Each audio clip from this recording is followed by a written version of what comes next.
סגן השרה, חבר הכנסת מגלי והבי.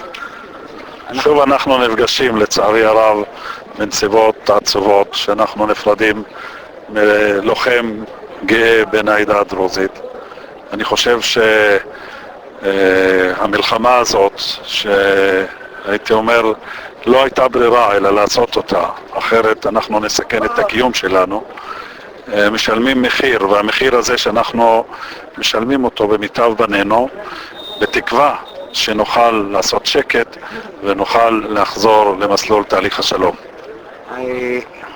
אתה יודע, הוא נהרג מטיל שוגג. לפעמים, לצערי הרב במלחמות, יש גם טעויות, והטעויות האלה שאנחנו מדברים עליהן קורים בצבא, אבל אתה יודע, אי אפשר לבוא בטענות כאשר המערכה והמלחמה בעצומה. אני מקווה שמהר מאוד נסיים את כל הקרבות האלה ונגיע לפתח תקווה לכל אדם וכל אזרח שהבן שלו יחזור בשלום הביתה. יותר מ-600 עצורים ערבים בתוך הקו הירוק, בתוך ישראל. אני רוצה את ההתייחסות שלך בבקשה. לדעתי, אם עדיין מותר לכל אדם להפגין, מותר לכל אדם להביע את מחאתו, במיוחד שהמלחמה היא עם העם שלו, אבל יש גבול, והגבול הוא צריכים להיות ברור, שאסור להפר את החוק ואסור לעבור על כך לאלימות שהיא מיותרת. כל עוד שההתנהלות היא בסדר של מחאה ומחאה לגיטימית. ברגע שאנחנו עוברים את הגבול, אז ודאי שהאלימות היא לא תעזור לא לאלה שנעצרו ולא לאלה שנלחמים בהם. שלא נדע עוד צער. תודה. תודה רבה.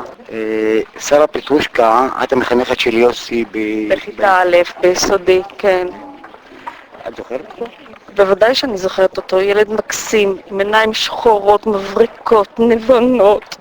גם האח הצעיר למד אצלנו, וגם הבת, גם האחות דימה, וגם אמיר, משפחה מדהימה, נפלאה. פרחים, ממש פרחים. את יודעת, בכל מלחמה נהרגים אנשים, צריך להקריב, אין מה לעשות. אבל זה יותר מדי, זאת הקרבה גדולה מדי, זה באמת ילד כל כך איכותי, כל כך נחמד, חברותי, היה אהוב על כל המורות ועל הילדים ועל החברים.